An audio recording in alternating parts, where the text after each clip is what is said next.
You're listening to a Hebrew in Israel podcast with Yoel Halevi, exploring the language, culture, and history of the Bible. For more information, visit us at HebrewInIsrael.net.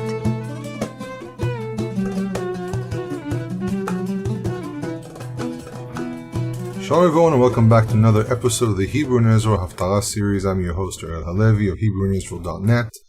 I want to thank you for joining me again.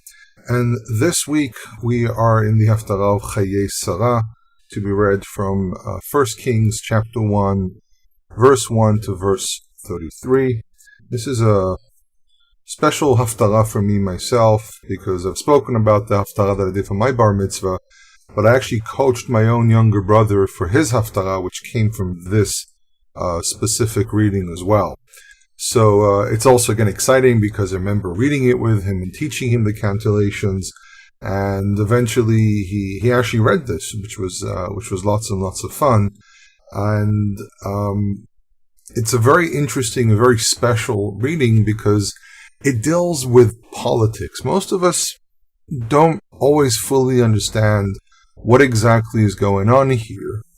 And I actually spent several semesters studying the politics of the Bible, and which is something that kind of slightly surprised some of my teachers, because usually, religious people, when they look at the Bible, they're trying to understand, or people of faith, because some people don't like the word religious, look at the Bible, we mostly look for the spiritual intent. But because I come from a history background, I was also trying to understand the exact history of everything that we're looking at here. And I made the point that I'm trying to understand also some of the politics. So it kind of brings the stories down to earth a little bit more. And even though we all look for what is the message that's given to us here, I think it's also sometimes important to understand what was physically going on, and maybe from there understand better, so the message becomes a bit more sharp, a bit more clear of what's being said. Now, in truth, when you read the first chapter of Kings, pronounced melachim in Hebrew, which means kings in plural, or melech, king, melachim, kings, you really kind of notice that this is really a continuation of the previous book, of the book of Shmuel or Samuel. And though the timeline gets a little muffled after chapter 11 of 2 Samuel, because we start dealing with more the decline of the character of King David. That's how some scholars look at it. We kind of arrive at an old King David. We kind of see a person who still knows who he is, still knows what he's doing, but everyone around him is becoming very, very active in who's going to be the successor, which is, I would say, a little bit sad. King David is reluctant to actually name a successor, even though he's in advanced age. He doesn't do anything until the point where he's forced into the situation because of the behavior of his children. We know that in the book of Samuel, King David's kingship is always under attack. Even during his life, his own son Avshalom goes into rebellion against his father, for, I would say, a very sad situation. I even had a friend who said that they were very angry at King David for what happened there. And King David tries to keep the peace. I mean, you have to understand that he went through a lot throughout his life, and he didn't want to get into all these fights because he was persecuted for years by King Saul, and he didn't want to allow this to happen inside his family. So when Avshalom rebelled, he didn't want any more damage to his family. He was willing to get up and leave. And which can be argued as a bit of a character flaw, but we can't judge someone unless we're really in his shoes. Could it be that King David actually, there was a tactic here? He wanted to be out of the picture so his son doesn't feel that he's the one behind the fight, that he's the one who attacked him, and therefore allowing people around him to do the action. So there's no animosity between him and his son. Remembering that Avshalom, the reason he rebelled against his father was because his father didn't protect his sister, who was raped. King David went very, very quiet about this, and because he didn't want to fight against one of his sons. And we see that because when Avshalom actually kills Amnon, Avshalom flees for his life. King David gets very, very angry at him, and Avshalom feels as if he's being wronged here. And King David probably understood this, and this is why when Avshalom went to rebellion, he decided to kind of withdraw and avoid the conflict, because he understood that, first of all, there might have actually been a lot of anger in the people themselves because they didn't really understand his perspective of what was going on, but also he didn't want to reach more bloodshed that he would be directly connected to. But what's really shocking is that even during his own life, people who were loyal to him, or people of his own people, were attacking him, and which makes you think, like, what on earth is going on here? I mean, people wanted a king. People were happy with what King David did because he defeated the Philistines. The Philistines, we don't hear about them anymore. Even though we know they were still there, they're no longer a threat. But even during his own life, Avshalom was able to cause others to rebel against King David, even though King David is the golden standard for any comparison to any king because of his loyalty. So it's very, very shocking when you start thinking about what was actually going on. And for King David to withdraw, the reason he withdrew was probably because he wanted to prevent a war or another war inside the people. I would argue it wasn't really Avshalom, though Avshalom was very, very central, and he laments him seriously. But we probably also see here something about his character that has to do with him understanding that if he will go to war against Avshalom, it will be, he will blatantly do the war itself.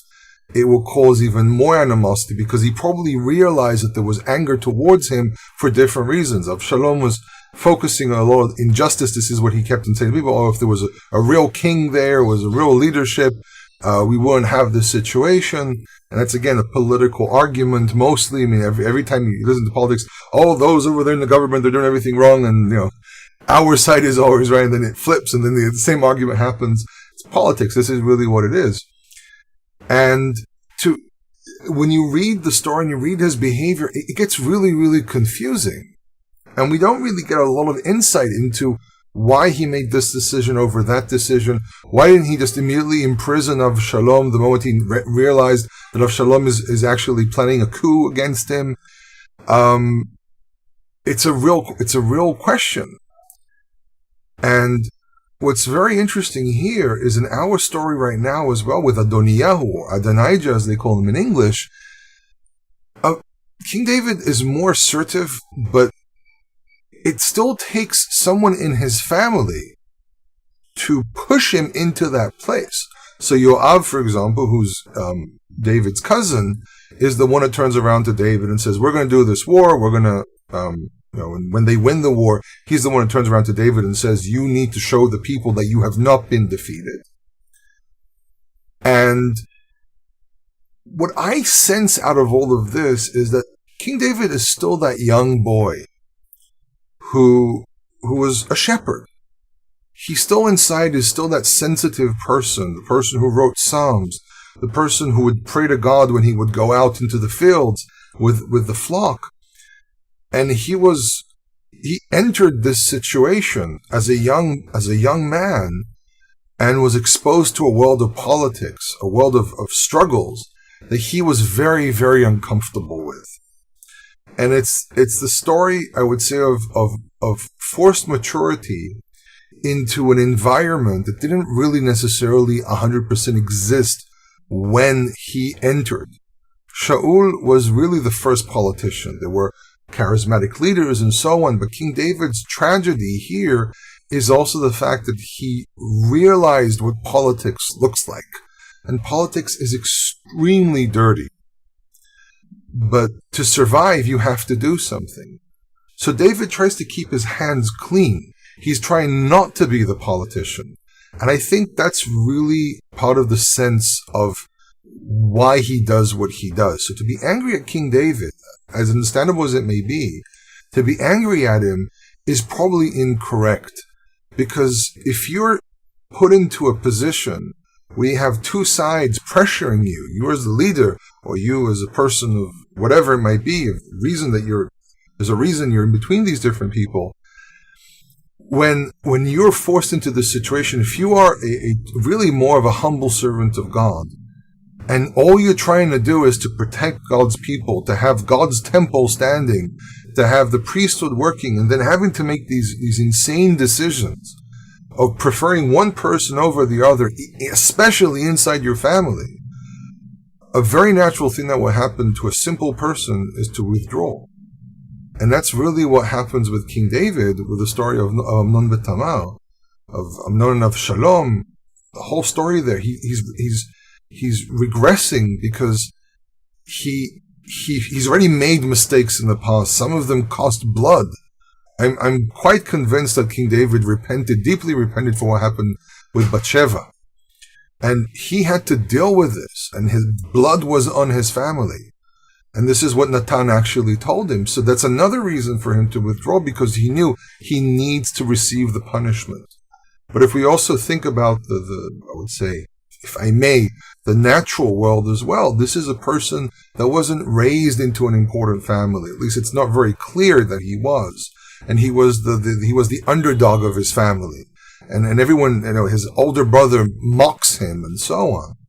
And he creates the line of the house of David. There's a very famous inscription I'll get to in a moment that describes the kings of Judea as the house of David. And he needs to, as just a shepherd, he now needs to deal with all of this. So in this story, he's already had the experience of internal rebellion, and he now needs to make decisions. He's come to the realization, old age. King David in his old age, in his frail condition, it's very interesting, he's very frail here. Now, some people try to argue that it means that he's susceptible to decision making, and people influenced here, but that's not necessarily the case. He probably knew exactly what he was doing. But it took years and years and years until he reached the end of his life when he realized that sometimes you have to make difficult decisions. And this is, I would say, maybe King David's most glorious moments, where he actually steps up and he says, listen, I can't retreat here anymore. And this is a point where he also accepts God's judgment. He accepted it, but he withdrew. Here he's accepting it, and he's standing firm and saying, you know what? Nothing I can do about this now. All I can do is be the king and make the right decision to protect the people. So he has Adoniyah and he has Shlomo, and he has to make a decision. And Shlomo happens to be the son of the reason that he is in this situation.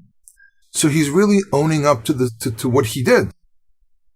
But he's also accepting the reality that God has punished him, and now it's time to recognize that this child, Shlomo, is the one that God wants to continue the line, telling everyone, I made a mistake, and I had another child with the same woman, but God has a plan here. And the same way I accepted the punishment that I received, you need to accept the fact that this is your new king. There's a larger message here, and this message is embedded in the speech that David actually says to Shlomo. And it's what's known a transition speech. It's done about, I think, something like 7 times we have these.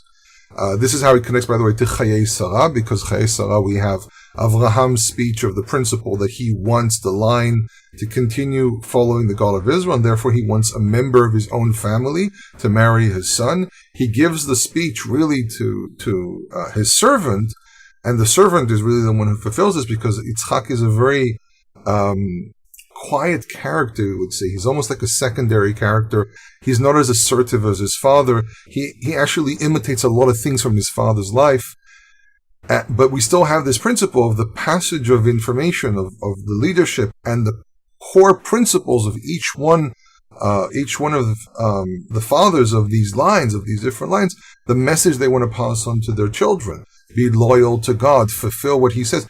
But what's very interesting is he actually says to Shlomo, if I remember correctly, we'll get to it in the text, If I remember correctly, he actually says to him, and if you don't follow, remember, you'll be punished. That's the key.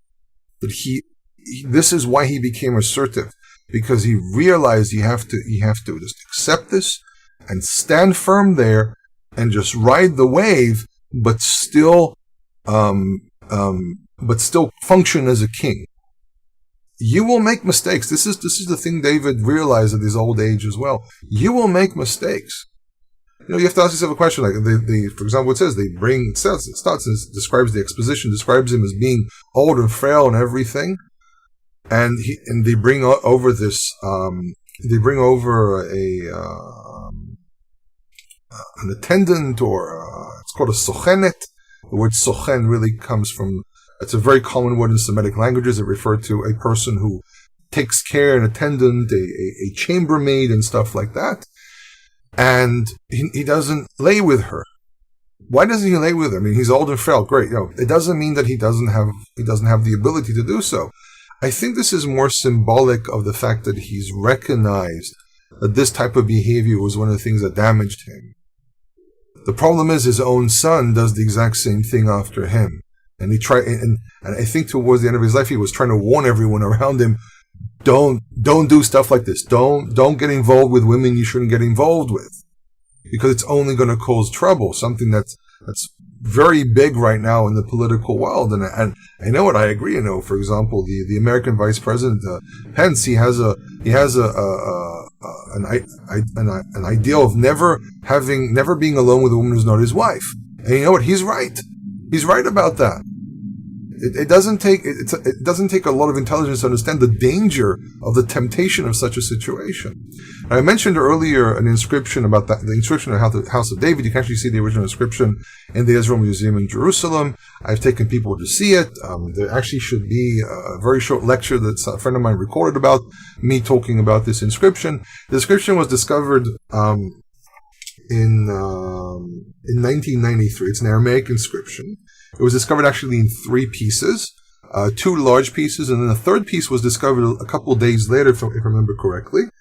And there have been loads of articles written about it. Some people trying to discredit it as being the House of David. Really, in truth, it's written as one word, Bet David, which clearly indicates it's a term. It's what we call a construct chain, or a 2 words in the genitive state. And what's really interesting about it is that it's actually written by a king that's mentioned in the Bible, King Hazael. Now, Hazael himself was hated by the Assyrians. He rebelled against the Assyrians as well. He actually led a few battles against them as well. And Tel Dan, they discovered an inscription where he boasts that he killed the king from the house, the king of Israel. And we don't really have a full form of his name, but the assumption is that this was probably Yehoram, son of Achav, and also Achaziah, son of Yehoram, king of the house of David.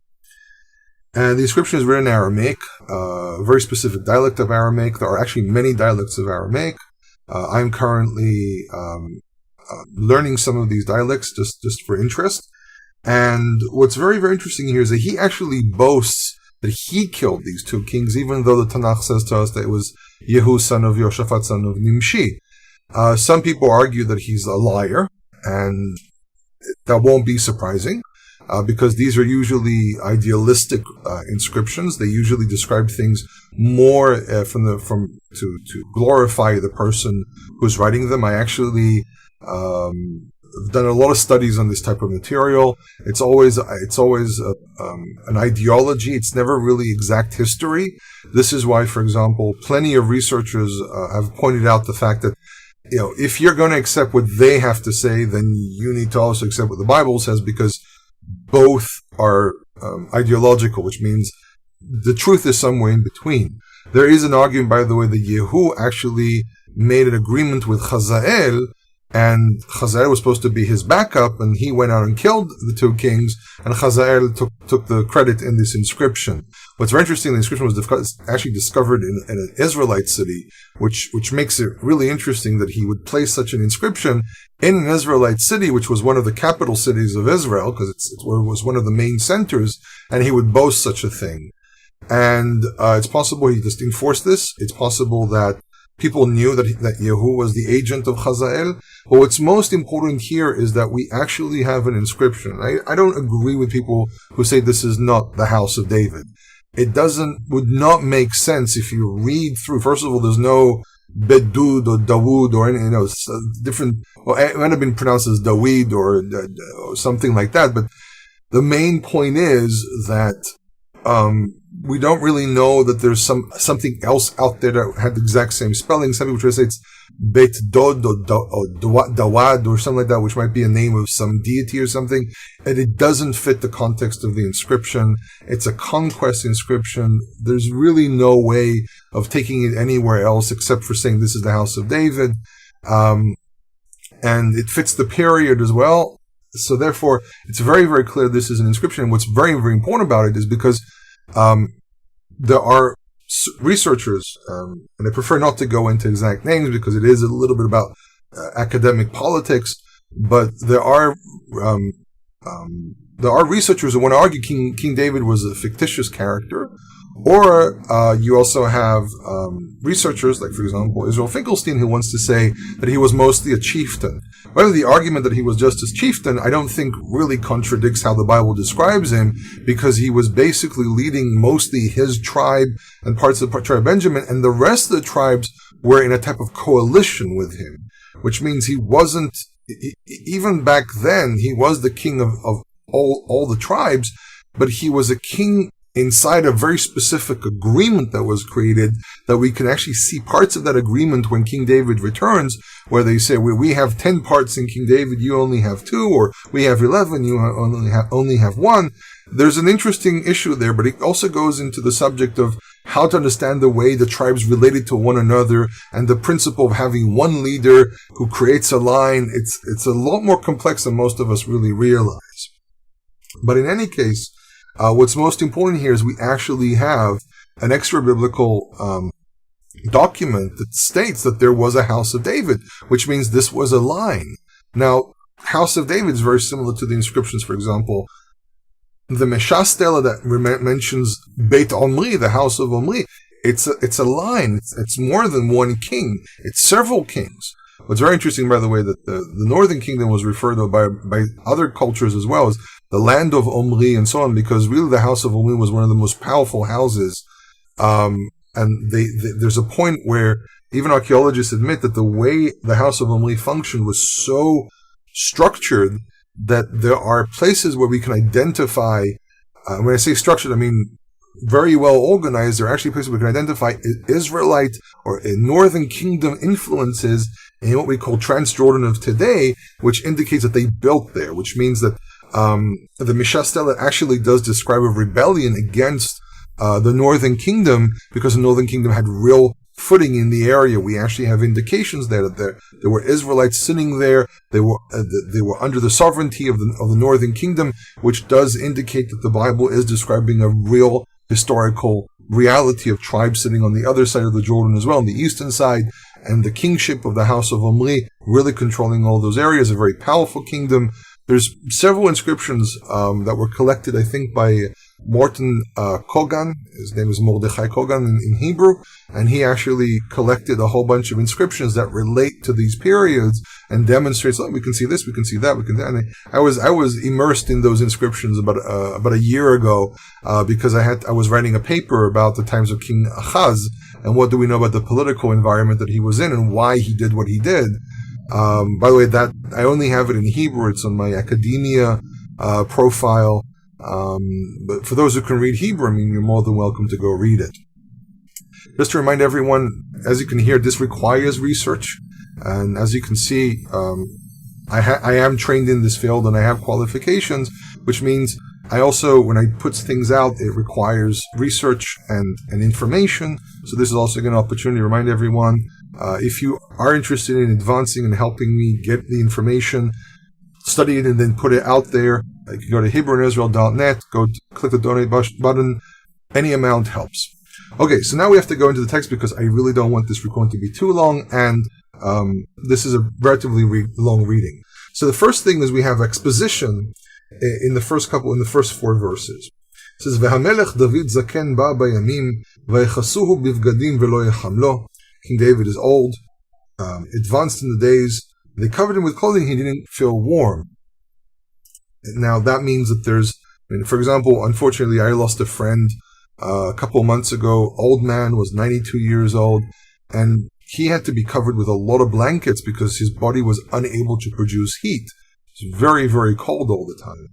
It says, "Vayamru lo avadav yivakshu la'adoni hamelech na'ara vetula ve'ameda lifnei hamelech v'tehi lo sochenet v'shachva bechakecha v'cham la'adoni hamelech." So it says, and his servant said to him, and I'm going to do what I usually do when there's a long reading, I'm going to kind of not exactly translate. But his servant said to him that let us look up for a virgin. Betula is usually the word for is the common word for virgin, though the term alma, there's been a lot of for theological reasons, a lot of debate over the word alma.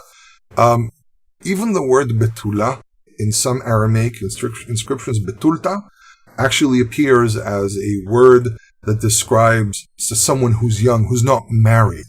It's not necessarily either young or could be an actual virgin as well. Alma, not so much, but the term betula is a really interesting one because I've seen legal Aramaic documents that actually describe someone as a betula who's pregnant. So the term betula is also usually referred to someone who's just young, the same way the word alma can be used. And it's not necessarily always the exact word virgin, which is a really interesting thing because it's possible that virginity wasn't an exact science back then. Again, it's still something I'm looking into, but in this case, it seems to be that we actually are talking about an actual virgin because he's supposed to technically marry her. It's an interesting thing. She comes in as a sochenet, but he's supposed to marry her in some way or another. So look for a young na'ara vetula, so a young woman who's a virgin, and she will stand before the king. To stand really means to be in service, and she'll be an attendant to him, and she'll lay with him in the same bed to keep him warm, to give him, usually when you're in a situation where the heat's out, what do? You get under a blanket together and you keep each other warm. So they seek a beautiful young woman in all the borders of Israel. They found a woman called Avishag, and she was from a place called Shunem. Now Avishag, we know Avi is usually a reference to God, my father. Shag is not really clear what the term actually means. We're not really 100% sure what it means. So there's no clear translation what her name actually meant. She was a place called Shunem, which is mentioned again later on. For example, the cycle story of Elisha. He actually finds a house there. He stays in a house there with a family. So they bring him to the king. The woman is very beautiful. She was an attendant to him and she served him. The king did not know her, knowing in the biblical sense. So now we actually go into the actual story. So he's old and frail, but don't let that confuse you. So Adoniyah ben Hagit mitnaseh lemor ani emloch. So Adoniyah, son of Hagit. Now Hagit is supposed to be probably one of the political marriages that he actually did. His second-born of Shalom was supposed to be the firstborn. Adoniyah is the second-born. He says, Ani emloch, I will become king. My father's old and frail. He is not necessarily rebelling against his father. He's just saying, okay, my dad's sick. There's loads of other kids.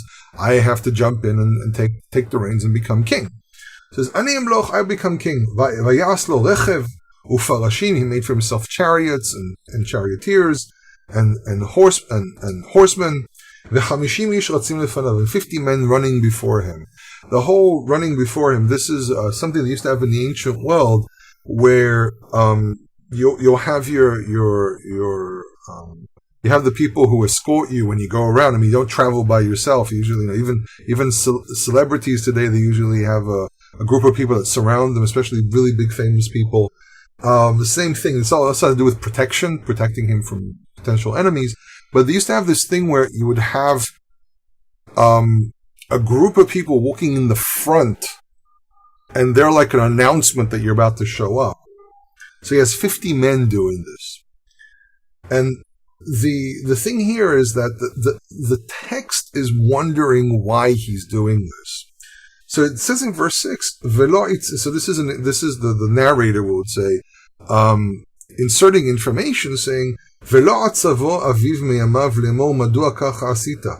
So his father never chastised him, never made him sad, because atzav comes from atzuv, means to become sad or to be sad. But really what it means, atzavo means to ill-treat or, for example, even, something to educate through hitting and so on. He was always well treated by his father, which actually might be the problem. He's spoiled. So every time I used to read this verse, I would say, well, this is trying to say he had no real reason to rebel against his father. But the thing is that he's not really, when you really read it, he's not rebelling against his father. He's just making sure he's going to be the king. He's trying to make this a reality. But it's possible that what the statement here is really trying to say is that he was spoiled. He thought he deserved everything. There's actually a movie that came out about King Solomon. I remember the scene where they depict Adoniyah, especially next to the altar and everything. He starts screaming and yelling as if he's a child, which actually might depict the real mentality of Adoniyah. It says, "V'gam hu tov to'ar me'od v'oto yaleda acharei Avshalom." He's also very good looking. This creates a resemblance to Avshalom. The writer is doing this deliberately. When you kind of like study literary tools, Moshe Garciel, Professor Moshe Garciel, has actually come out with the first volume of his English version of his studies on the book of Samuel. Moshe Garciel, I think it's called the Book of Samuel, or something like that. I need to look it up again, but look out for that book. He does really, really interesting work. His attitude is to say everything is true, and his approach is to say this is a historical book. A lot of scholars, one of my professors was telling me over and over again, we're going to be changing the way we teach this because Moshe Garciel wrote this. It's not critical enough. I actually disagree. I think he was very, very critical in some places, in a good way, but he was very open about some of the questions. So I understand why people, some professors put down what he said. But Moshe Garciel points out the fact that there are deliberate references to different things here to make sure that we, the reader, have a notion like, this is connected to something to Avshalom. They're both good looking. They both technically rebelled against their father. They both failed. This is basically what you can call PR for King Solomon. It's trying to depict King Solomon, and it successfully does so because we're going to assume this is how it actually happened. That's always the issue with, if I take my man of faith hat off for a second and put on my scholar hat for a second, what we know is what we have, but this is not necessarily exactly how it happened. But there's no way of proving or disproving, and therefore we're going to say this is how it happened. And there really is no reason to do so because, in truth, a prophet supported King Solomon. Adoniyah really stepped in by himself. He got a priest, but the kingship is connected to prophecy, not to the priesthood. The kingship is connected to prophecy. The priesthood is not very involved in the kingship. The only case where we really see a heavily involved priest is actually with King Yoash, the high priest Yehoiada, or Kohen HaRosh, as it's referred to in the Book of Kings, the head priest. He gets very, very involved, but in truth, kingship and prophecy are really the ones that go hand in hand. And he's very good looking, and he was born after Avshalom, so it creates that link. So he actually conspires with Yoav, which is very, very, very strange, because Yoav is loyal to King David to a fault, to a point where he actually causes damage. And that might be the reason why Yoav joins here. He's such a fanatic about the house of David, such a fanatic admirer of King David, that it probably blindsides his decision making, and he runs with Adoniyah thinking he's protecting King David, not realizing that King David hasn't really made any decisions. He's trying to make sure King David is there. He's also seeing an opportunity here to continue his position. He probably might have been actually, he's King David's nephew, which means he was probably younger than King David by probably somewhere around the area of 20 years, 15 years, which means Yoav is probably somewhere in his 50s here, mid to late 50s. He's still a very strong military man. And this gives an opportunity to continue his work, because the moment you replace the king gets replaced, then it's quite possible he'll change everything. And you have bets on the wrong side. But what's the irony here is that he protected King David throughout the entire story, and now he's not really protecting King David's decisions and his will. So it's Yoav is this I would say blindsided fanatic who eventually misses the mark. And we get insight to his character, real insight to his character here. Because so far he's always on King David's side and everything, but here we actually learn something very important about his character, that sometimes over-enthusiasm and over-fanatic behavior is actually unhealthy. So he turns around to Yoav. He had words with Yoav and with Eviatar HaKohen. Eviatar is the last line of the house of Eli, so we're also seeing here a fulfillment of prophecy from the beginning of the book of Samuel, because Eviatar gets kicked out because of this. And actually, what's even worse is because King David protected Eviatar. But then again, we have to think about the fact that if it wasn't for King David, Eviatar's family wouldn't be murdered. So you can argue that Eviatar played nice so far, but he's actually, and this might be a hint here, that some of the people in the group were rebelling against King David and some weren't. Adoniyah, I would say, is here nor there, because the conflict is really Adoniyah, Shlomo, Adonijah and Solomon, and not really Adonijah and King David.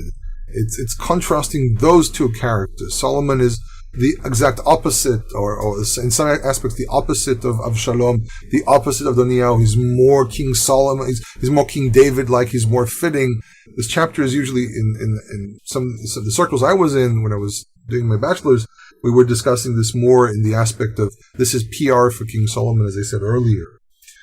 So he also speaks with these two characters, the head of the army and the head of the priesthood, two most important two most important people in the kingdom of King David. But then he also says, "V'tzadok HaKohen uvnayahu ben Yehoyada v'Natan Navi v'Shimei v'Re'i v'Giborim." So it's actually a very, very important list. So Tzadok the priest, and Bnayahu son of Yehoyada, who was another priest, Natan HaNavi, Nathan the prophet, Shimei v'Re'i. There's a bit of a question what Shimei and Re'i really means. Shimei is, if I remember correctly, he was a relative, and Shimei was basically King David's confidant. And Re'i, so Re'i again means, it could be that we have a bit of a mistake here. Shimei should be Shimei Re'i HaMelech. Re'i is not really a name, and it's quite possible that Shimei and Re'i are not two separate things. Re'i is really an adjective an adjective with a verbal sense to it, to Shimei, which means Shimei the Re'i, which means friend. And the Giborim, the Giborim are really the elite squad. These were actually people that Yoav was in charge of for a while, and then he probably was moved somewhere else. This is the elite unit that King David was involved in as well. The subject of the military units which appear in 2 Samuel, it's a little tricky. I can't really explain it right now, but there were several units, and the list there actually is an amalgamation of several periods. But the Giborim, if you don't really have the elite unit, the 30 warriors, the 30 elite fighters, which are the King's Guard, you don't really have much, because even if you have Yoav, if the elite unit is not with you, the army looks at those people and admires them. So there's a bit of so he only gets part of the men. And they were not with Adoniyah, so it means he approached them, but they said no. So now he starts a ceremony here. He does a very similar thing to Avshalom. Avshalom goes to Hebron. Adoniyah does this in the area of Jerusalem. He goes to Ein Rogel, which is somewhere outside of Jerusalem, the probably somewhere in the area of north of the city of David today, and which is I'm seeing here another interpretation. So some people say it's at the north, some people say it's some conjunction point between the Kidron Valley and the Hinnom Valley. It actually would be the exact other side. It would actually be south of that area. So he goes south, which is interesting because that's where the water is. Later on, when they crown King David, they actually go the way down there. So he actually sacrifices, this is verse 9, he sacrifices ויזבח אדוניהו צאן ובקר ומרי עם אבן הזוכרת אשר אצל עין רוגל ויקרא את כל אחיו בני המלך וכל אנשי יהודה עבדי המלך. So he sacrifices flock and ox and meri, which is another word for fattened animals, and there was a place called Even HaZochelet, which might have been a worship site way south of that area, or actually south of the area of the city of David, which is a place called Ein Rogel, and he calls over his brothers, the sons of the king. We don't really know how many of them actually showed up. He calls all the people of Judah, which were the servants of the king. He's trying to get a coalition here of as many people as he can, but he couldn't really lock in some of the most important characters, military-wise and so on. So he's only getting part of the important people, but not everyone, which shows you that some people would say smelled a rat. It says, now we start inserting King Solomon to this. It says, Nathan the prophet, Benayahu and the heroes, and Solomon the brother. So Shlomo steps in instead of Shimei, who was mentioned earlier. This is again because now we're moving to a different subject. But the fact that Shimei, who is the confidant of the king, is not involved means that Shimei knows that this is not the king's will, which is important. But now we have to switch now to King Solomon. This is why he mentions King Solomon instead of Shimei, because that's where the focal point is. So he doesn't call Shlomo his brother. Now also remember, he mentions the brothers here, and now he mentions Shlomo his brother. He calls all the brothers, but Shlomo is not here. Now this is important because later on, Bathsheba says to David, "You promised my son will be king," and then everyone asks, "Well, we don't see this, so it must be that Bathsheba is lying." This is how I've actually seen scholars make this argument that she was manipulating King David. Because he was old. But the thing is that he's again, as I said, don't let looks deceive you here. Now, this is a really important thing because the fact that he singles out that Shlomo or Solomon was not invited tells you something about King David's attitude towards his son. That probably they knew that King David intended Shlomo, but we just don't get that piece of information immediately. It's only hinted to us through this statement. So Natan knows the coup is going on. He turns around to Bathsheba. Bathsheba is one of the most beloved wives of King Solomon, of King David, but they have to reach a point where they kind of slowly get the information to him. So they work through. So he tells her, if you do this, you have to do that. She slightly breaks character, and there's but really Bathsheba throughout the stories that she appears in, she really does what others tell her to do. And there were studies done about her character saying she was a very, very sad story. But now, by giving her a part in making sure her son becomes king, it's a way of, first of all, showing she is slightly assertive, and it also compensates for what she went through. And therefore, she becomes a somewhat active part in making sure that her son becomes king. So Natan turns around and says, "Vayomer Natan el Bathsheba em Shlomo lemor." Nathan said to Bathsheba, the mother of Solomon, "Halo shamat ki malach Adoniyah ben Chagit va'Adonenu David lo yada." Says, for it is that you have heard that Adoniyah, son of Chagit, has become king. Now, the thing is, it says malach, which means he is king. He's being crowned as king. And therefore he's telling her, listen, this is almost a done deal. He doesn't say that he's making himself king. He doesn't use the verbal form to make oneself king. He just says he's king now. He's behaving like a king. So, and he says our master King David doesn't know.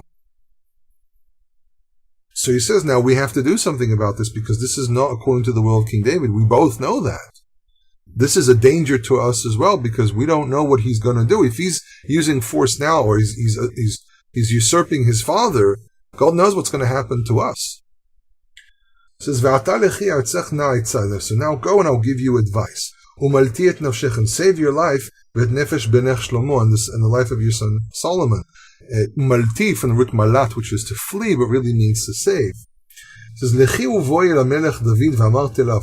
go and enter to King David, and say to him, Halo ata, Adoniyah melech nishbata la'amatecha, lemo, for it is, my Lord, you vowed to your servant, Amma is female servant, ki Shlomo benech imloch acharai, for your son Solomon will reign after me.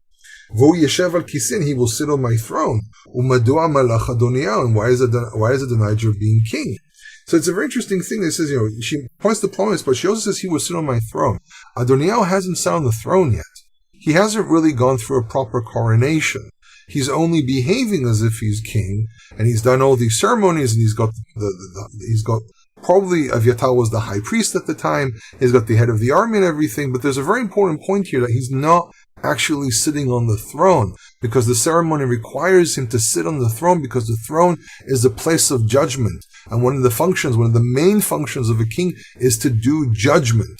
And he's not actually doing that right now. And this is why he has to be pointed out. So it says, so he tells her, while you're talking, while you are talking, Shamim HaMelech, there with the king, Vani avo acharayich, I will come after you, umelet yedevarich, and I will fill your words. Now, fill, milet can mean to prove your words, prove as a second witness that this is happening, or fill in data about what's going on. Really, in truth, the milui here probably means to add more information, because what she's supposed to do is just present the core information, the basic information, and he's supposed to add the details. So it says in verse 15, V'tavo Batsheva el hamelech hachadra.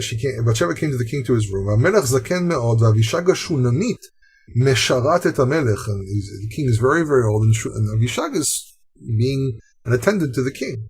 V'tikot Batsheva v'tishtachu lamelech. And Batsheva bowed down to the king, and there's always this big issue of bowing down is worship and so on. It's not exact. You have to be very careful with translation of the word ishtachava, or the word to worship. It really depends. But people would actually bow down to one another. This was an Eastern custom to bow down to someone, even face down to the ground, as a sign of respect, and it was not considered to be worship. It was a sign of respect. So she, v'tishtachu lamelech, v'yomer hamelech malach, and the king says to her, what do you need? What's going on with you? V'tomer lo Adoni ata nishbata ba'Adonai Elohecha la'amatecha. He says, my Lord, you vowed to me by the name of the Lord your God to your servant. Ki Shlomo v'nech imloch acharai, v'hu yeshev al kisi. For Solomon, your son will be king, and he will sit on my throne. V'ata hine Adoniyah malach, and it is that Adoniyah is king. V'ata Adoni hamelech lo yadata. My Lord does not know. She was supposed to stop. But then she starts filling in more information. He sacrificed he slaughtered all these different animals. She said,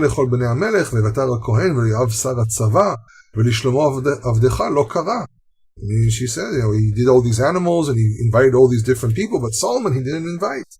And he said, now my Lord, all the eyes of Israel is towards you. To say who's going to inherit the throne.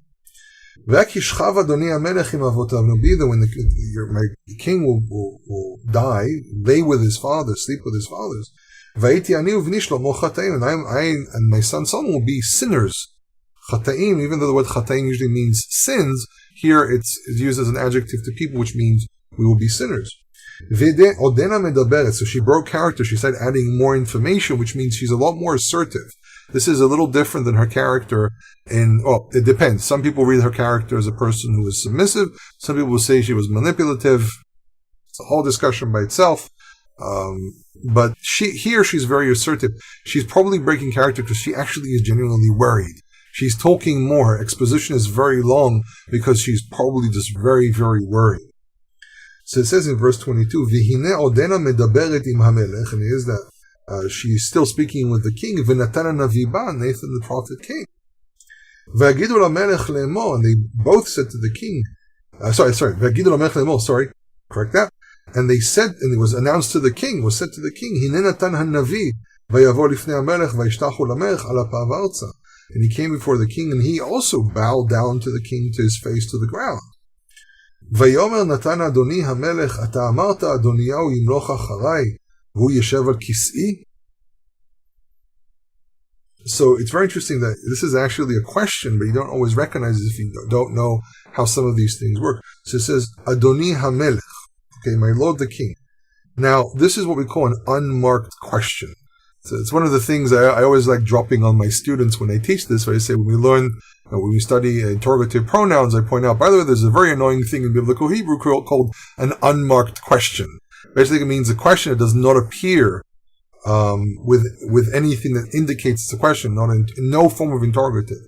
Rather, this style of speech obviously requires the changing of tone. Did you say? The way we usually do it, even in Hebrew, it sounds the same.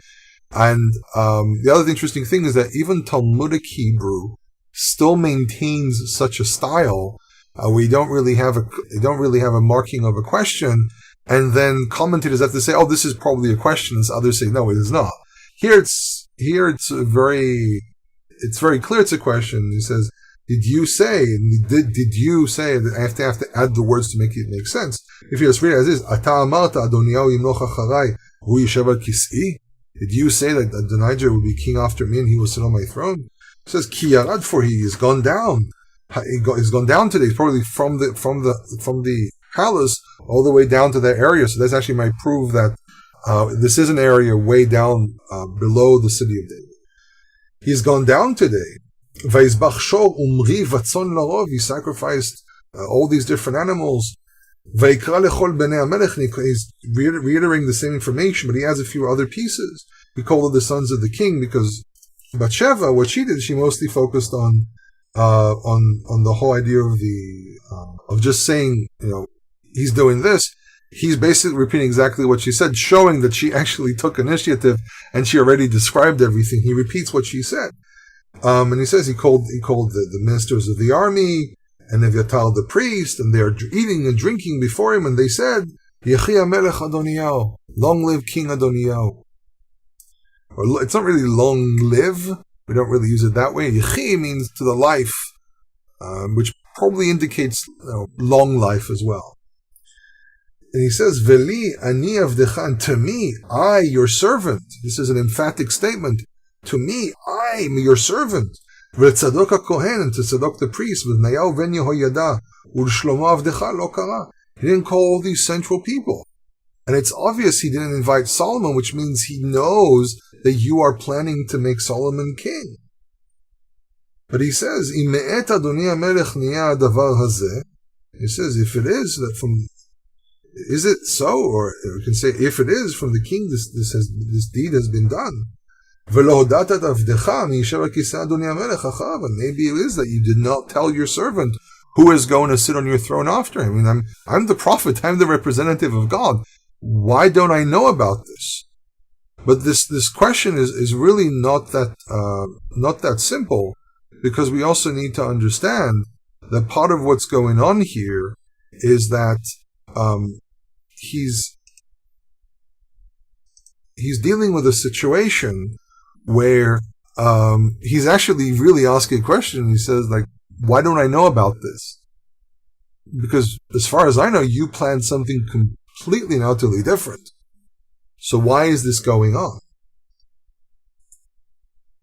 So it says, Vayan Amelech David. Now David becomes assertive, and he actually moves, and he says, Vayan Amelech David Vayomer. This is the first time we really hear him talk.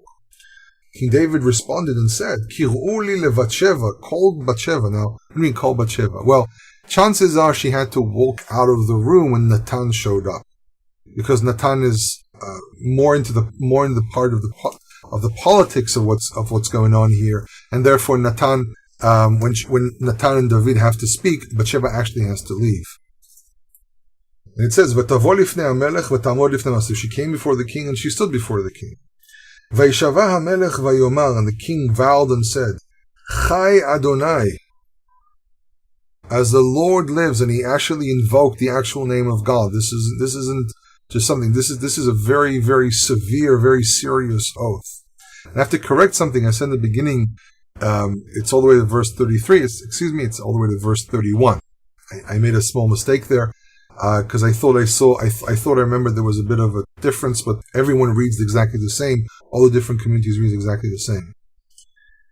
And he says, Chaye Adoniyah, and Chaye Adoniyah, I actually have an article that deals with this vowel form.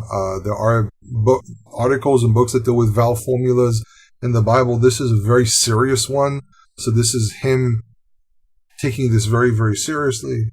So he wouldn't say this if he wasn't sure. This is the problem. When people argue King David was frail, he didn't know what he was doing, and so on. No, he was very aware of what he's doing, and he wouldn't say this unless he actually knew that this is what he's supposed to do. So he says, Chaye Adoniyah asher padayt nafshi mikol tzara, as the Lord lives, who redeemed me from all trouble, from all cases of stress and trouble. Ki ka'asher, this is verse 30, Ki ka'asher nishbati lach, as I have vowed to you. He's very clear about this. So he did make this vow. Okay? But the tension, unlike, for example, other stories, the tension here is not broken until Bathsheba actually presents this. King David did make a promise to Bathsheba. The question is, could it be that Adoniyah actually knew this? Now I'm going to retract about what I said. Not retract what I said, but give another possibility. Did Adoniyah actually know this? And this is a rebellion against King David? It's possible. But the contrast here is more more Adoniyah and Shlomo. So this might have been some kind of an oath that was only kept amongst themselves. King David didn't really come out public with this at all. We don't really know 100%. So it says, Ki ka'asher nishbati lach ba'Adonai Elohei Yisrael le'emor ki Shlomo v'nech yimloch acharai v'hu yishev al kis'i tachtai. So it says, as I vowed to you by the Lord, by his name, the God of Israel, saying, for Solomon your son will reign after me, and he will sit on my throne in my stead. Ki ken ha'aseh hayom hazeh, for thus I will do today. He says, okay, there's no time to wait. Let's do this now. He's not hesitating anymore. He's assertive. He's jumping straight in. He says, I have to do something about this. Last time I didn't do anything, it caused even more trouble. It caused a massive war. I have to nip this in the bud. And that's exactly what happens. We actually won't read this here, but they officially declare him, they put him on the king's donkey. It's actually a female donkey, if I remember. It says Aton.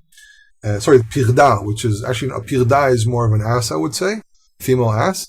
And they send him with the priest, with the prophet, with all the vestments that needs to be in, and then he sits on the throne. They anoint him with oil and so on. Anointing with oil, the term Mashiach is a really interesting one. I actually wrote an old article about it. I've actually expanded that article, and by the time I'm pre-recording these, so I'm not too sure if it's going to be published by the time, but probably I'll make sure I publish it before we get this one out to make sure that you can go and read it. But anointing with oil is a really interesting practice because it's the symbolic meaning as well. But what's very interesting about it and overall is the fact that anointing was actually done. Seems to be the cases that we have described is when there's a dispute. And in truth, there's a Talmudic reference that says they only anointed kings when there was a dispute, but it's quite possible they did it with every king. And that was when I first published my original article several years back. Someone said, well, how do we know? And I said, well, truthfully, we don't know. But there's some details that may indicate that they only did it when there was a dispute. So Bathsheba responds to this, but it says, Vatikot Bathsheba apayim aretz vatishtachu lamelech. So she bowed down to the earth and she laid flat there. Vatomer, and it ends, Yechi Adoni Hamelech David leolam. Long live my Lord King David, my Lord King David forever.